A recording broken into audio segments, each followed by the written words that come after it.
Croatia have arrived on the grandest stages of world football time and time again, wearing those iconic red and white checkered shirts, carrying the hopes of a nation of barely 4 million people.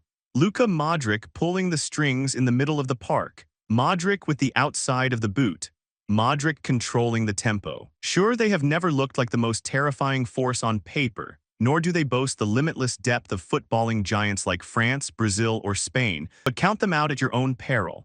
Over the last decade, this team has proven to be the ultimate giant killer, a squad built on sheer willpower, technical brilliance, and an unbreakable brotherhood. Yet when the history books are written about this extraordinary era, a glaring, almost cruel reality remains.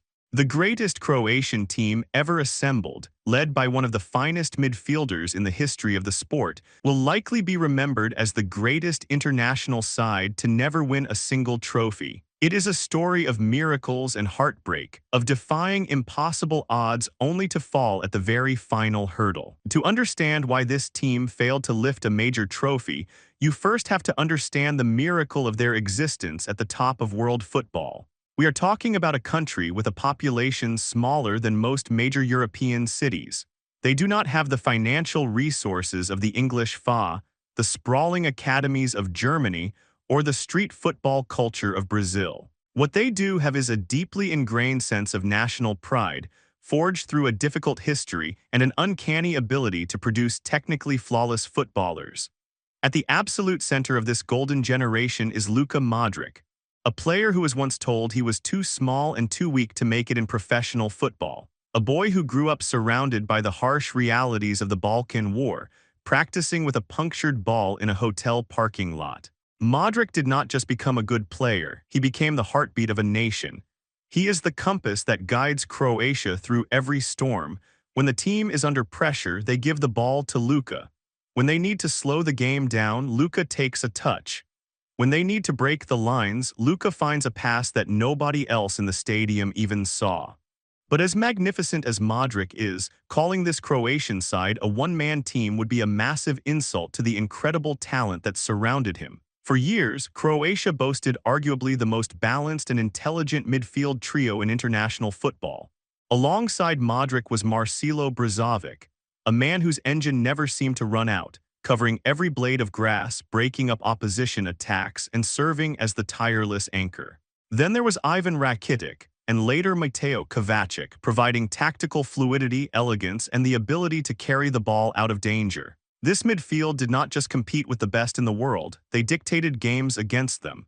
Out wide, they had the ultimate big-game player in Ivan Perisic, a winger who seemed to save his absolute best performances for major tournaments, popping up with crucial goals and relentless energy. In defense, warriors like Domagoj Vida and Dejan Lovren put their bodies on the line, later passing the torch to the brilliant Joško Gvardiol.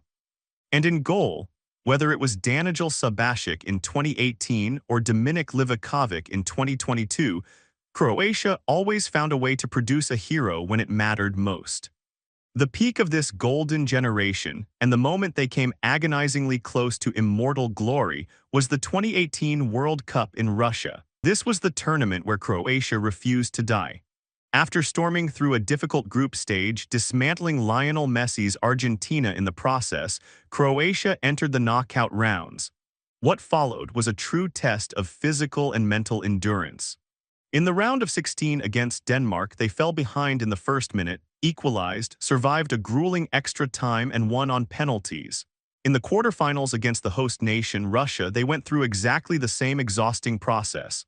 Another 120 minutes, another nerve-wracking penalty shootout. Modric was everywhere, running himself into the ground, leading by example. Then came the semi-final against England. Once again, Croatia conceded early. The English media were already preparing for the final, thinking the aging Croatian legs would finally give out. But in the second half, something shifted. The midfield took complete control. Perisic found the equalizer, and in extra time, Mario Mandzukic capitalized on a moment of hesitation to send Croatia into their first-ever World Cup final. It was a run fueled by pure adrenaline and undeniable class. But when they walked out in Moscow to face France in the final, the tank was finally running on empty. They had essentially played an entire extra match in the knockout stages due to all the extra time periods. Despite dominating possession and playing the better football for long stretches of the first half, sheer exhaustion and moments of bad luck caught up with them. A controversial penalty and the raw, explosive pace of Kylian Mbappé on the counterattack shattered the dream. France lifted the trophy. Modric was awarded the Golden Ball as the best player of the tournament, and later that year he broke the Messi-Ronaldo dominance to win the Ballon d'Or. It was a beautiful story, but the ultimate prize, the gold medal, had slipped through their fingers. The players returned to Zagreb to a hero's welcome. 500,000 people lined the streets.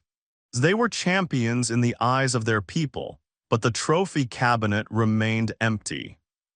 Many assumed that 2018 was the end of the road.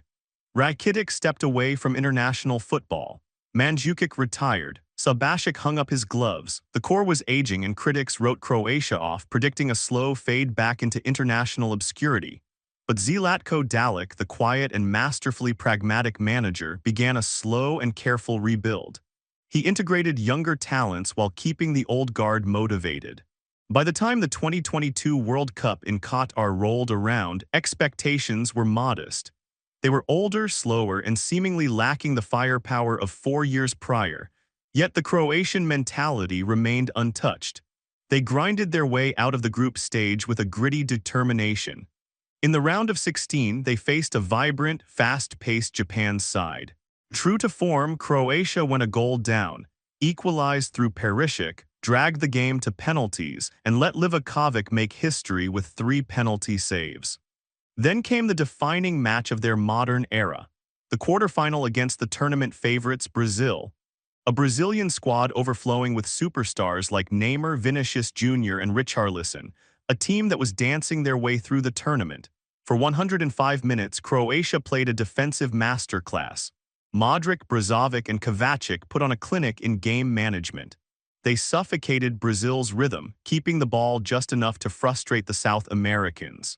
When Neymar finally broke the deadlock in extra time with a moment of individual magic, the world thought Croatia was finally finished. There were only minutes left on the clock, but this team simply does not understand the concept of giving up. In the dying moments, they launched one final attack. Bruno Petkovic's deflected strike found the back of the net. The stadium erupted. Brazil looked shell-shocked. And when it went to penalties, the psychological battle was already over. Croatia were perfect from the spot. Marquinhos hit the post, and the giant killers had claimed their biggest scalp yet. They had reached back-to-back World Cup semifinals. It was an achievement that defied all logic, but waiting for them was a team of destiny. Lionel Messi and Argentina were on a mission in 2022, and this time the Croatian magic ran out.